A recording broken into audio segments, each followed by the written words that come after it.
You've seen it everywhere. We are smack in the middle of an AI gold rush. I mean, the valuations are through the roof, and money is pouring in like crazy. But you gotta ask, right? Is this a real, sustainable revolution? Or are we just pumping up a giant bubble that's about to burst? So let's just put a number on this whole frenzy, shall we?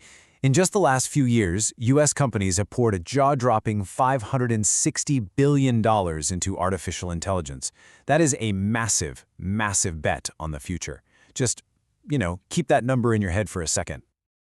Okay, now here's where it gets really interesting. For all that investment, that $500 billion+, AI has only brought in about $35 billion in actual revenue. That giant gap between the money going in and the money coming out, well, that's the heart of the whole AI bubble debate. And that's exactly what we're going to dig into. Right, the AI gold rush. I mean, that huge gap we just talked about, it's led to this term you're hearing all the time now, the AI bubble. It really is the digital gold rush of our generation. Everybody from the huge tech giants to startups in a garage is scrambling to get a piece of it. So what do we even mean by an AI bubble? Basically, it's when the hype and the price tag on these companies just completely outrun what they're actually delivering. Think about OpenAI hitting that $500 billion valuation almost right after launch. The question isn't, is the tech cool? Because it is. The question is it worth that much right now? So let's talk about those echoes of the past. If you're getting a little sense of déjà vu listening to all this, well, you're not wrong. This kind of insane investment in a brand new, still kind of unproven technology, it has some really strong parallels to something we saw not too long ago. It really begs the question, doesn't it? Are we just watching a rerun of the dot-com bubble from the late 90s, but this time with AI as the star of the show? And when you look at them side by side, the similarities are pretty wild. Remember all those dot-com startups like Pets.com that just burned through millions with no real plan? Well, today we've got AI startups raising billions with no clear way to make a profit. Back then, they spent a fortune overbuilding dark fiber networks. Today, we're doing the same thing, just with hyperscale data centers. It's almost the exact same playbook.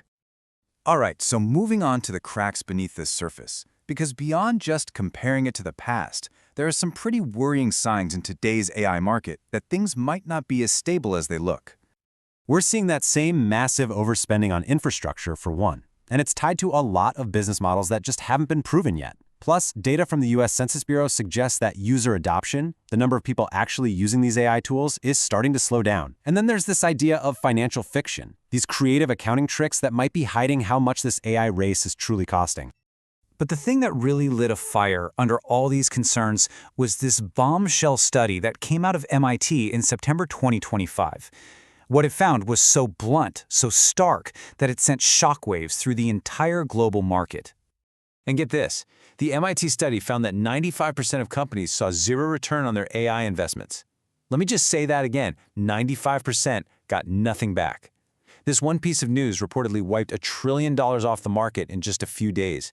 It basically confirmed everyone's worst fears, that all this money being spent wasn't actually creating real value. Okay, so how the bubble bursts.